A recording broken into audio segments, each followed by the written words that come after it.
You think down-home southern sides were just mac and cheese and cucumber slices? Think again. These kitchens turned out some of the most inventive, thrifty, and downright comforting side dishes ever to hit an American dinner table.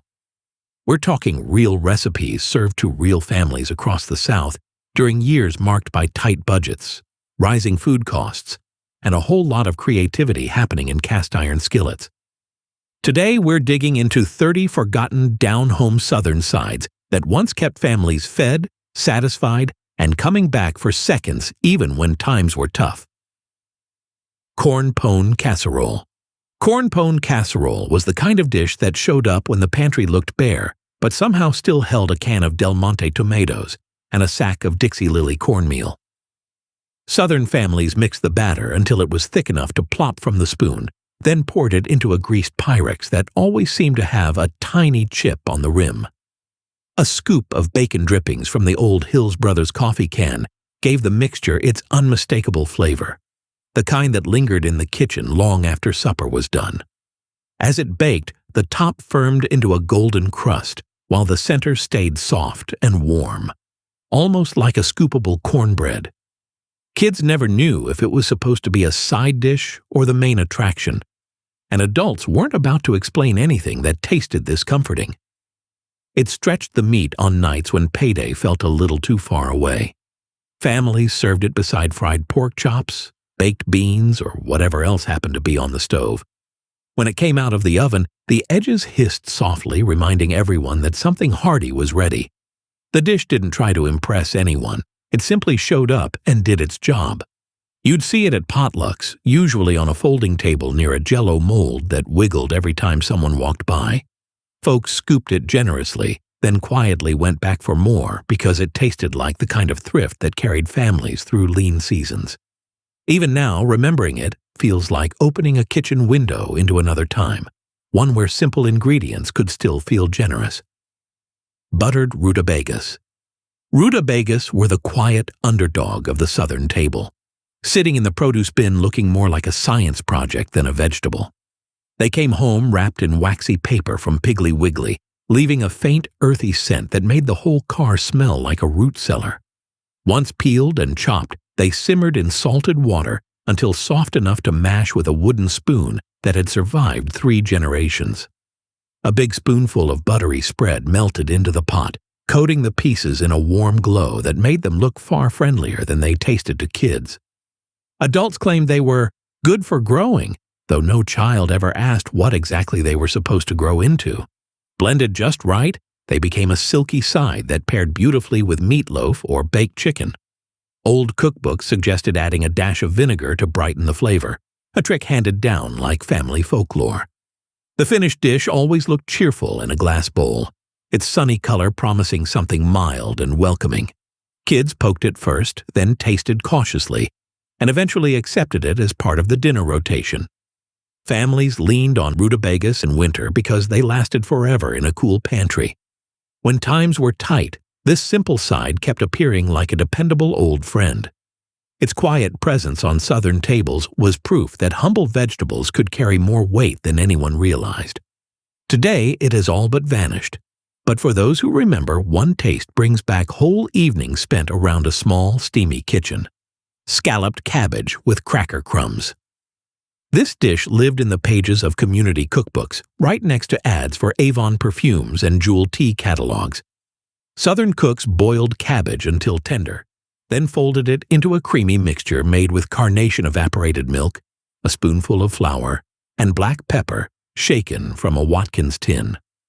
Saltines crushed with the bottom of a mason jar formed the topping that turned crisp and golden in the oven. The casserole baked in a glass dish that fogged at the edges as soon as someone opened the door. Older ladies at church suppers always claimed their version was the original, even though half the congregation made it slightly differently.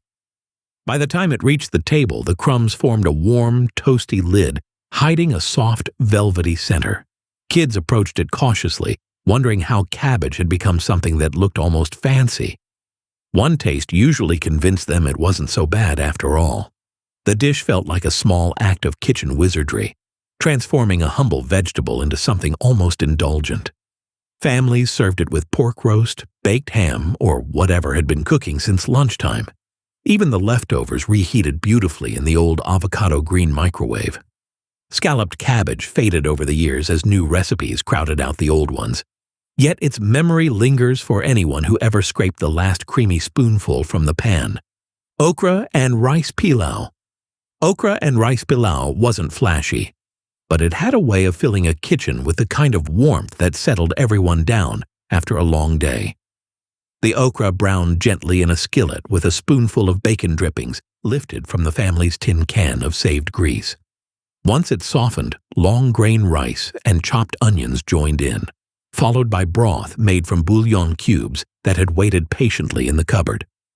Everything simmered in a heavy Magnolite pot until the rice absorbed the liquid and the okra nestled into every bite like an old friend. Families leaned on this dish when they needed something calm and steady on the table.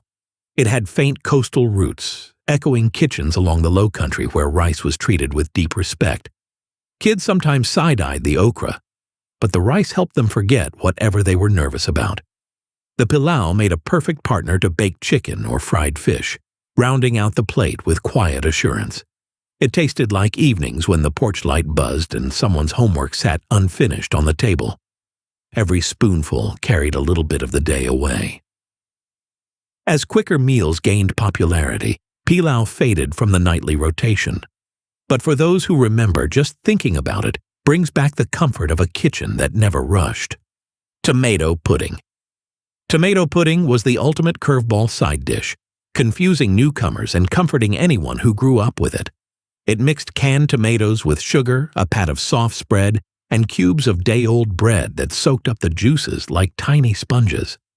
When everything baked together in a glass dish, the result landed somewhere between a savory casserole and a sweet dessert, though no one dared to categorize it too firmly. Families served it at holiday dinners or Sunday suppers when they needed one more dish to stretch the table. The smell drifting from the oven made every kid in the house wander toward the kitchen, even if they weren't sure what they were smelling. Tomato pudding had a surprisingly rich flavor, with the bread turning soft and custard-like as it cooked. Grandmothers insisted the recipe came from an old church bulletin that had turned yellow with age. Adults took generous servings, while kids hesitated until they tasted it and realized it wasn't a punishment. It sat proudly beside ham, roast chicken, or sliced pork, holding its own with quiet confidence. The dish faded as tastes changed and fewer people wanted something sweet with their supper. Yet for those who grew up with it, tomato pudding remains a symbol of a kitchen that made do with whatever it had. One bite could bring back a whole era of thrift, warmth, and home-cooked creativity. Fried peach cornbread. Fried peach cornbread was the kind of side dish that looked like dessert but insisted it belonged beside supper. Families mixed Dixie lily cornmeal with a splash of pet milk and folded in canned peaches chopped into little pieces, the kind packed in heavy syrup that clung to the spoon. The batter sizzled as soon as it hit the cast-iron skillet, sending up a sound that made every kid in the house pause whatever they were doing.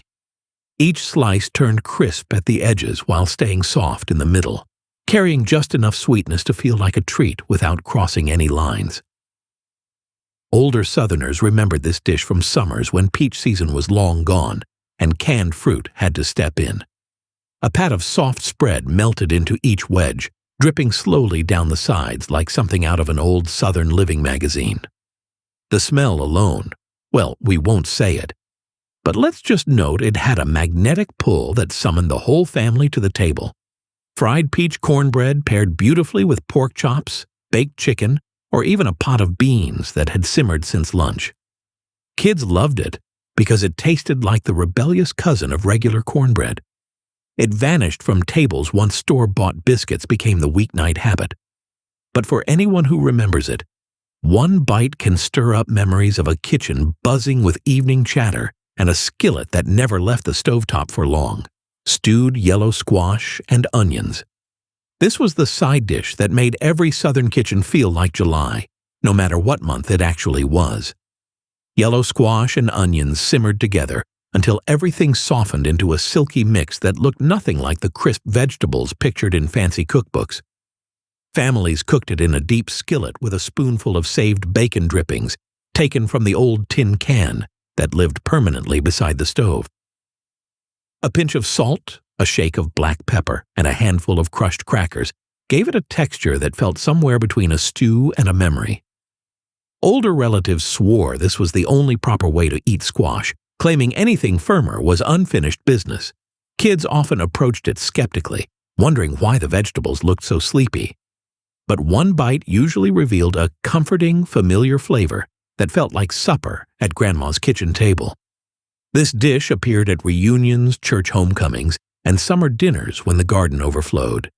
It tasted like a side that had worked hard all afternoon. By the time it reached the table, it offered a kind of softness that settled the whole room. Stewed squash faded when recipes shifted toward brighter, crunchier dishes. Still, for those who remember, its warm, mellow taste brings back the hum of box fans, open windows, and evenings when everyone ate together. Bacon-fried salt pork and potatoes. Before breakfast, skillets took over restaurant menus. This humble dish ruled the southern table with quiet authority. Families sliced salt pork into thin strips and fried it until each piece crackled in the cast-iron skillet. The leftover drippings turned diced potatoes golden and crisp, soaking up every bit of flavor without asking permission. Kids stood nearby, waiting for the moment a parent said they could snatch one from the pan, careful not to get fussed at for reaching too early. This side wasn't reserved just for breakfast. It showed up beside beans, eggs, cornbread, and even roast chicken when the pantry needed stretching. The sizzling skillet filled the house with a sound that felt like a promise of good eating ahead. Older Southerners claimed this dish kept families going through long workdays and cold winters. A sprinkle of black pepper from the Watkins tin finished it off, settling into the potatoes like it belonged there. It tasted hearty without being complicated, proving that simple food often has the biggest impact. As cooking trends leaned toward lighter fare, this old favorite gradually disappeared from regular rotation, but its memory lives on in anyone who ever hovered near a stove, waiting for that perfect potato to cool enough to eat. Sour cream cucumbers. This cool, creamy side once appeared at every church supper, long before salad bars took over the responsibility. Thin cucumber slices chilled in a bowl of sour cream mixed with vinegar, sugar, and a pinch of salt that dissolved almost instantly. The mixture rested in the refrigerator until the flavor settled into something refreshing enough to carry a whole meal. Families served it in glass dishes that fogged at the sides the moment they hit the warm dinner table. Older cookbooks recommended adding a sprinkle of paprika for color, though half the time it landed in uneven polka dots. Kids didn't always trust the look of it, but once they tasted the tangy bite, many became quiet converts. It paired well with fried chicken, ham loaf, and any dish that needed a little brightness. This side carried the unmistakable charm of summertime kitchens where ceiling fans spun lazily overhead. Its simplicity made it a dependable presence during hot months when ovens were rarely turned on. As prepackaged salads and bottled dressings grew popular, the dish slowly slipped into obscurity. Still, for anyone who grew up with it, one spoonful brings back the cool relief of dipping into something crisp after a long, sticky day outside. Carrot ring with cream sauce. Carrot ring was the kind of mid-century creation that made guests pause before asking, "Now what exactly is this?" The dish started with grated carrots mixed with eggs, sugar, flour, and melted soft spread, forming a bright orange batter that baked in a ring mold. Once unmolded, it looked like something straight out of a 1960s holiday magazine, cheerful and a bit mysterious. The warm carrot ring got topped with a simple cream sauce made from pet milk and a little butter, which pooled gently in the center like it was waiting to be discovered. Adults loved its sweet, comforting flavor, while kids saw it as a dessert that somehow wandered onto the supper table. It often appeared at Christmas or Easter dinners, adding a pop of color to plates filled with beige and brown casseroles. The texture was soft without being mushy, offering a gentle sweetness that balanced heavier dishes. Cooks liked it because it used inexpensive ingredients that kept well in the pantry. Even if the ring mold didn't release perfectly, families cut it into squares and ate it just the same. Over time, the dish faded out as fewer people kept those metal molds tucked in their cabinets. But for those who recall it, carrot ring carries the charm of an era when even vegetables dressed up for company. Onion casserole with cornflakes. This side dish walked the fine line between comforting and confusing, and Southern cooks embraced it without hesitation. Thin sliced onions baked slowly in a mixture of broth, flour, and a splash of pet milk until they softened into something far gentler than their raw bite suggested. A layer of crushed cornflakes covered the top, giving the dish a sunny, golden finish every church potluck recognized from across the room. Families prepared it in shallow glass dishes that warmed the kitchen long before supper was ready. Kids often stared at it with suspicion, wondering why breakfast cereal had wandered so far from its natural habitat. One bite usually settled the matter. The contrast between the soft onions and the crisp topping won over even the pickiest folks. Older cooks claim this dish originated from a recipe clipped out of a 1950s women's magazine. The kind with perfume ads and endless cake recipes, it paired perfectly with roast beef, glazed ham, or any main dish that needed a gentle partner. The sweet notes from the cereal balanced the savory onions in a way that felt almost daring for the era. As time marched on, onion casserole quietly slipped out of rotation when flashier sides took center stage. Still, anyone who remembers it can picture that cornflake crown shining proudly on a crowded table. Sweet and sour green beans. Before bottled sauces filled grocery aisles, Southern cooks relied on their own homemade tangy dressings to perk up vegetables. Sweet and sour green beans simmered in a mixture of vinegar, sugar, and bacon drippings ladled from the family's ever-present grease can. The beans softened just enough to soak up the flavor while keeping their shape, resting in a heavy pot that sat on the back burner for the better part of an afternoon. A handful of chopped onions added a gentle bite that balanced the sweetness. Families served this dish at Sunday dinners, holidays, and whenever they needed something lively to brighten a heavy meal. Kids recognized the scent long before the lid lifted, and although some approached it warily, curiosity usually won. The tangy flavor gave the beans a personality rarely found in everyday vegetables. Older relatives claimed the recipe came from a neighbor who treated vinegar like a miracle ingredient. The dish paired beautifully with fried chicken, meatloaf, or pork chops sizzling in a cast-iron skillet. Even the leftovers tasted better the next day when everything had settled together. Sweet and sour green beans eventually faded as canned soups and premixed sauces took the spotlight. But for those who grew up with them, one spoonful calls back diners, bustling with chatter and a kitchen that always felt alive. Baked rice with raisins? Baked rice with raisins was once a beloved Southern side dish, especially at Sunday lunches when families needed one more warm bowl to round out the table. Long grain rice baked slowly in a casserole dish with pet milk, sugar, and a dash of vanilla extract that drifted through the house like a quiet promise. Raisins plumped in the heat, turning soft and sweet as they nestled between the grains. The dish came out creamy and comforting, somewhere between a side and a dessert, though no one dared define it too strictly. Many families remembered this from holidays when someone always brought the rice dish in a warm Pyrex wrapped in a towel. Kids poked around to find the raisins acting like they'd discovered treasure. Adults appreciated how the mild sweetness balanced savory mains like baked ham or roasted chicken. Some cooks sprinkled cinnamon on top, giving it a warm aroma that filled every corner of the kitchen. The dish was simple, inexpensive, and forgiving, making it a favorite among busy home cooks. Over time, it faded as menus shifted toward more structured sides and fewer sweet, savory hybrids.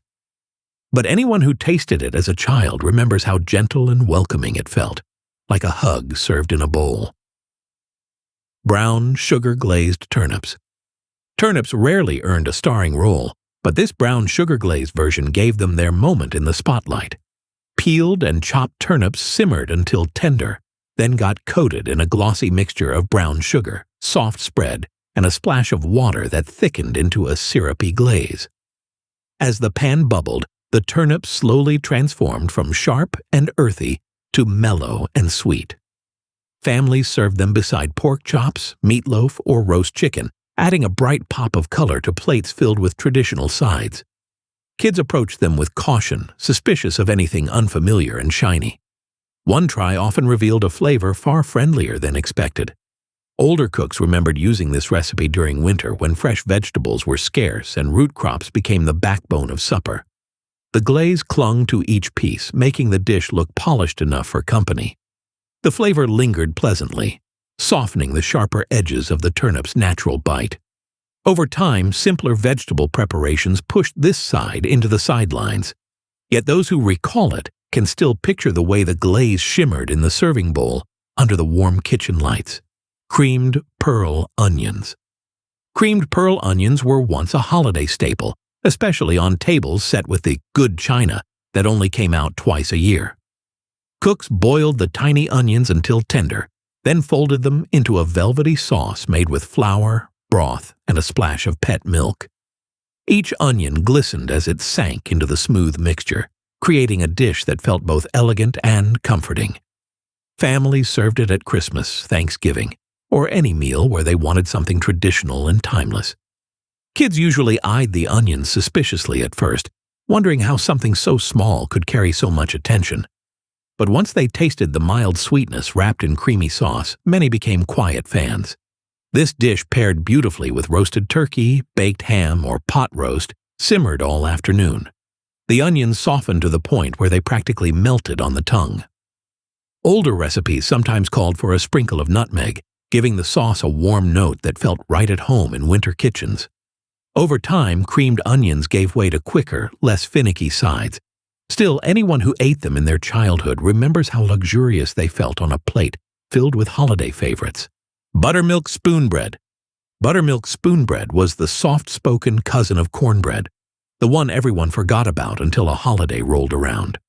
Families whisked together cornmeal, eggs, buttermilk, and a splash of pet milk to make a batter as light as the afternoon chatter in a warm kitchen. When poured into a deep casserole dish, it puffed up gently in the oven, forming a tender center that could only be scooped, never sliced. Folks served it with a big spoon, letting it settle into the plate like a warm cloud of comfort. Kids loved how it didn't crumble everywhere like regular cornbread, which had a habit of running away from the fork. The flavor was mild and buttery, the kind that paired well with roast chicken, ham, or even a bowl of beans bubbling on the back burner. Spoonbread carried the charm of old Southern cookbooks where nothing was rushed and every recipe assumed you had time to linger.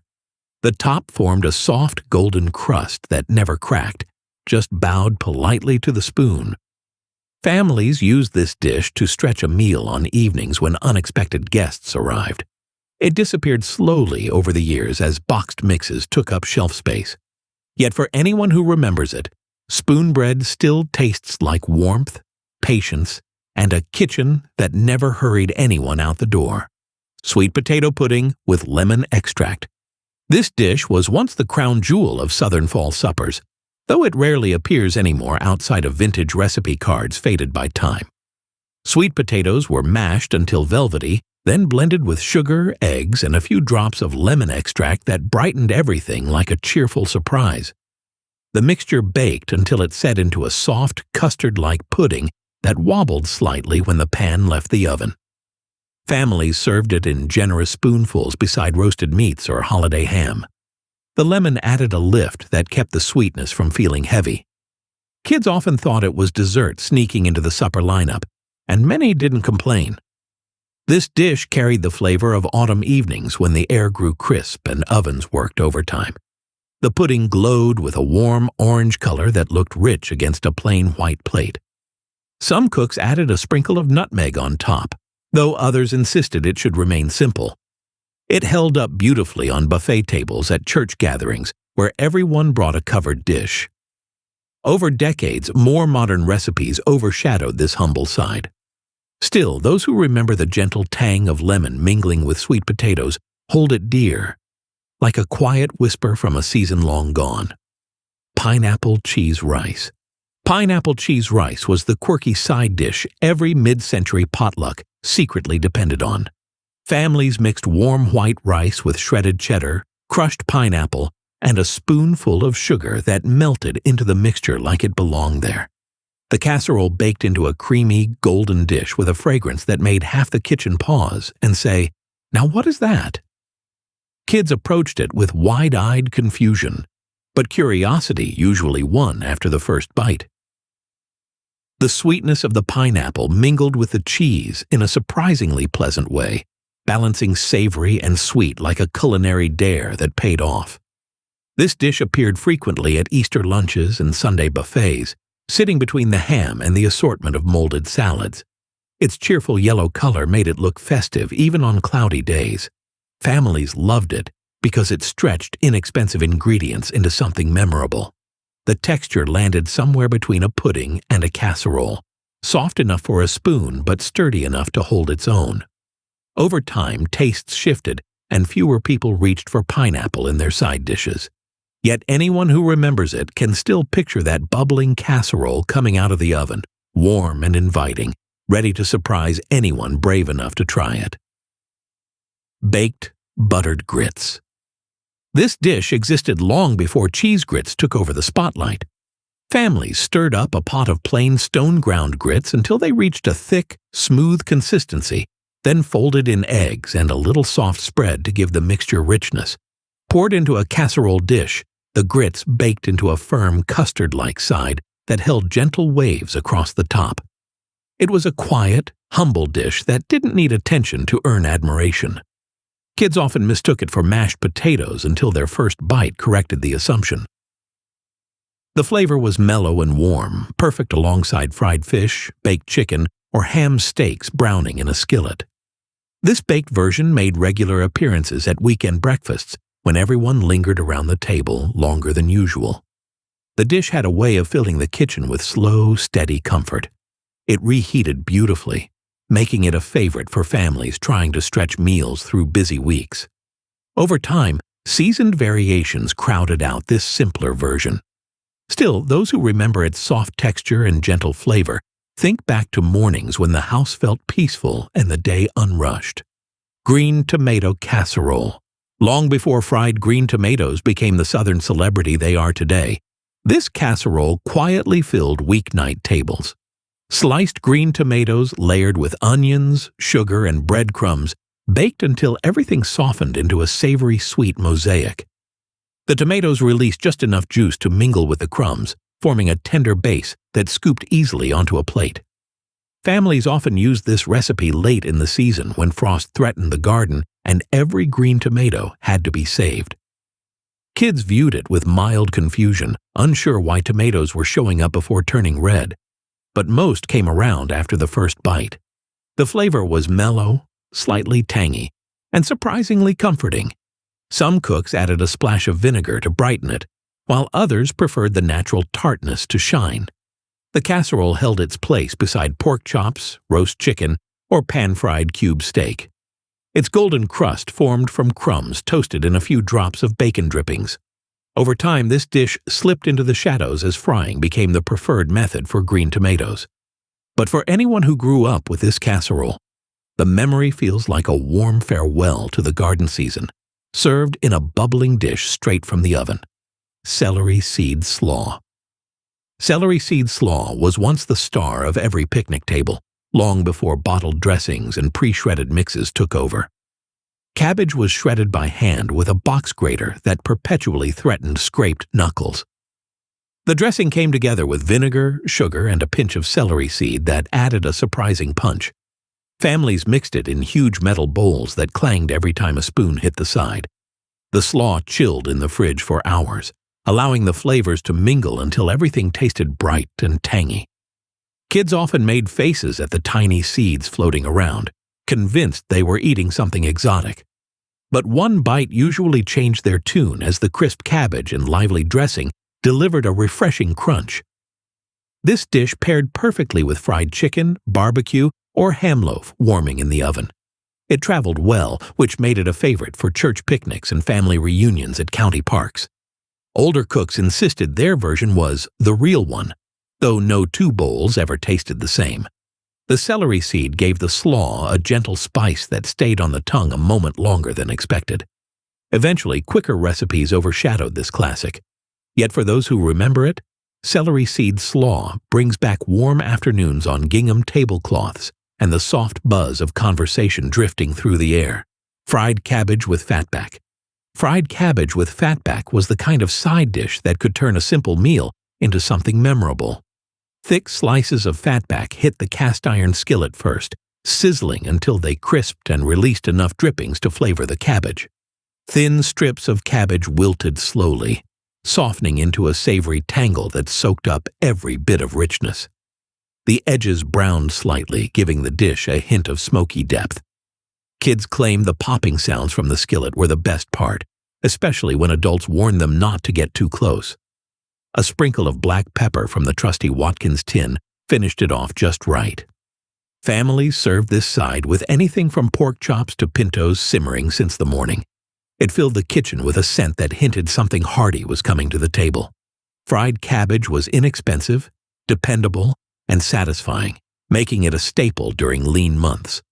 The dish tasted simple but carried layers of history, especially in homes where fatback was always tucked into the freezer. Over the years, lighter cooking styles pushed it out of the spotlight. Still, those who remember it can almost hear that skillet's cheerful crackle just thinking about it. Dixie succotash. Dixie succotash was the gentle workhorse of Southern suppers, a humble combination of corn, lima beans, and a splash of evaporated milk that brought everything together. Families cooked it slowly in a deep pot, letting the vegetables soften until they almost melted into each other. The dish gained richness from a spoonful of saved bacon drippings that added depth without overwhelming the natural sweetness. Kids liked picking out the corn kernels one by one, pretending it was a game. Adults appreciated how this side rounded out a plate without any fuss. It appeared often at Sunday dinners, sitting beside roast chicken, meatloaf, or catfish, fried to perfection. The mixture had a quiet charm, warm and dependable like the old pots it simmered in. Cooks sometimes added a pinch of sugar to coax out the sweetness in the corn.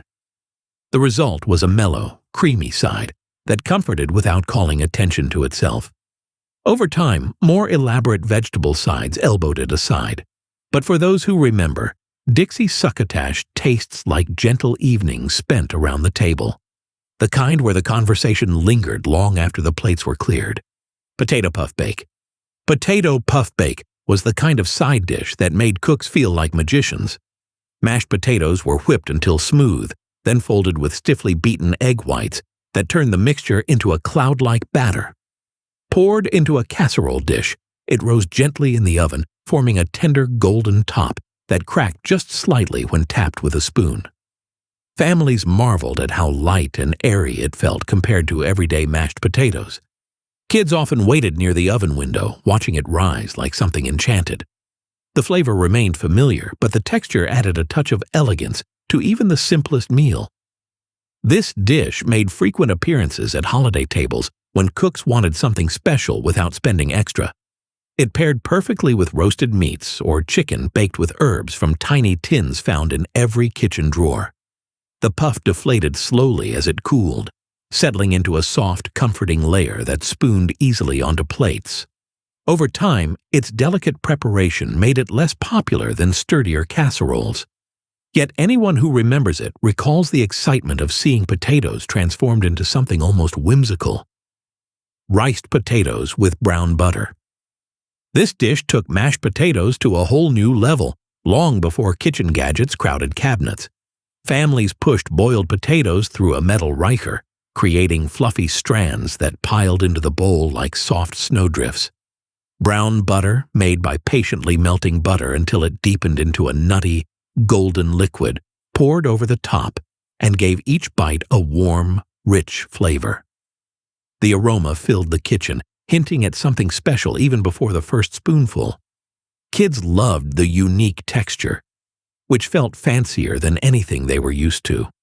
Adults appreciated how the browned butter lent a depth that regular mashed potatoes couldn't match. This side often appeared at Sunday dinners or holidays when cooks wanted a touch of sophistication.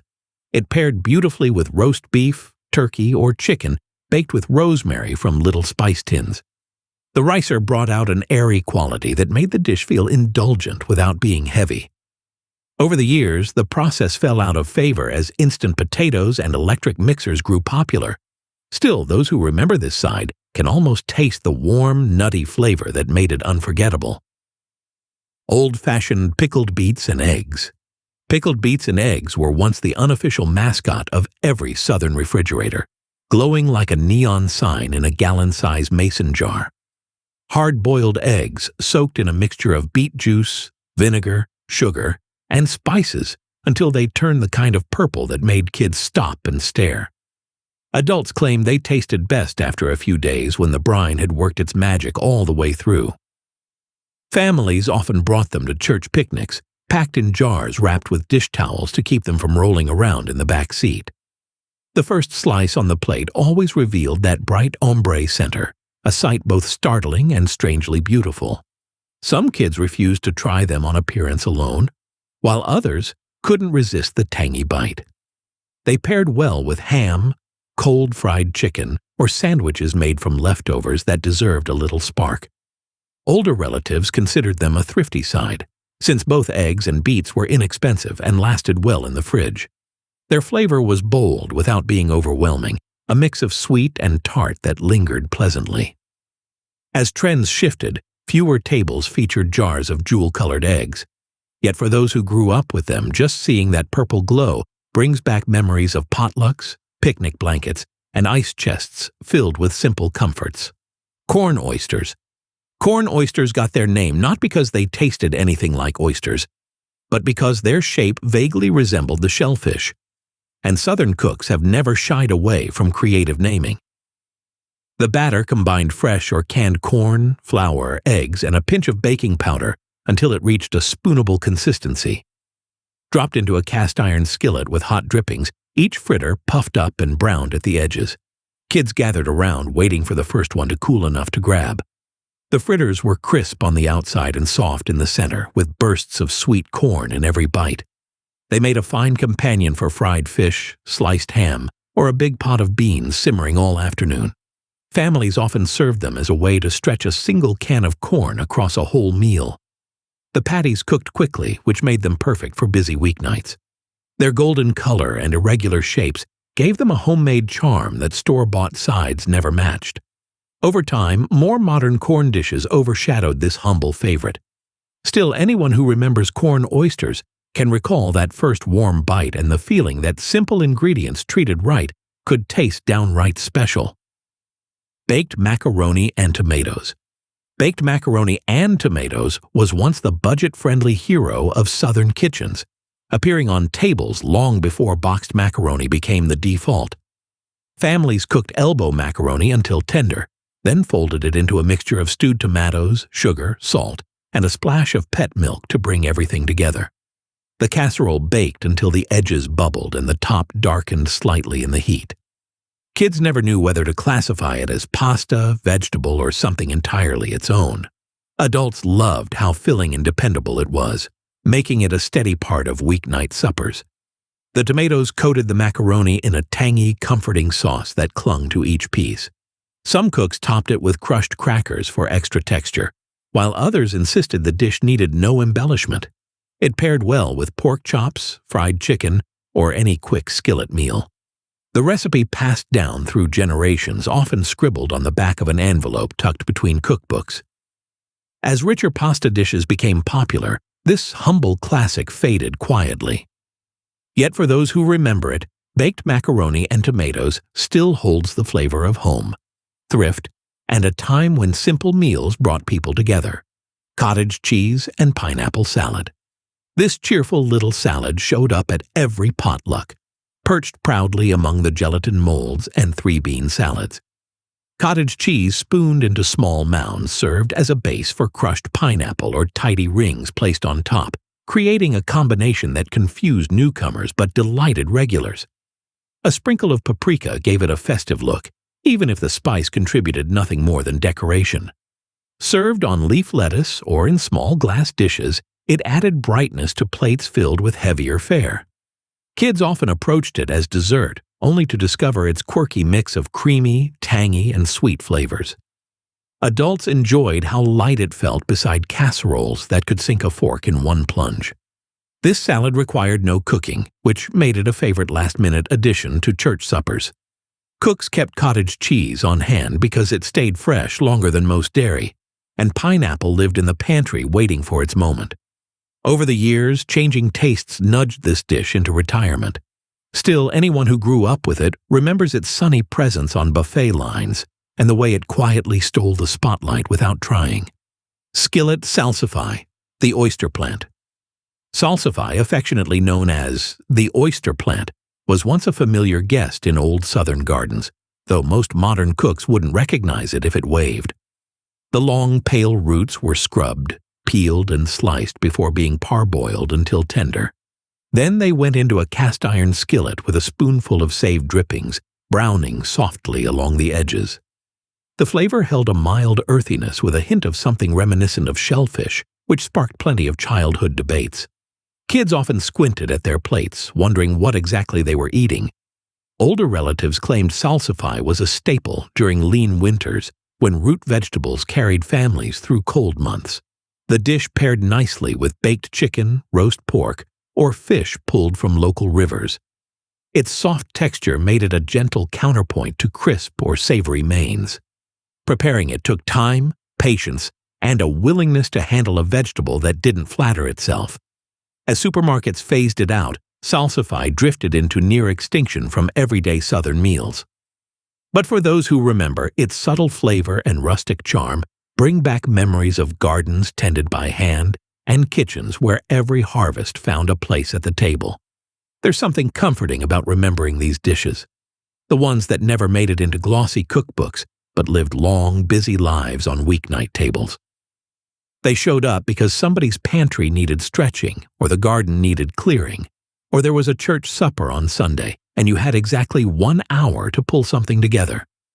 These sides carried families through seasons when thrift wasn't a choice so much as a way of life. And yet somehow they always tasted like a small celebration. Maybe you remember a few of them. Maybe you grew up seeing them on plates you can picture even now, the kind with tiny scratches from years of use. Or maybe you're hearing about some of these dishes for the very first time. Either way, they tell a story worth hanging on to.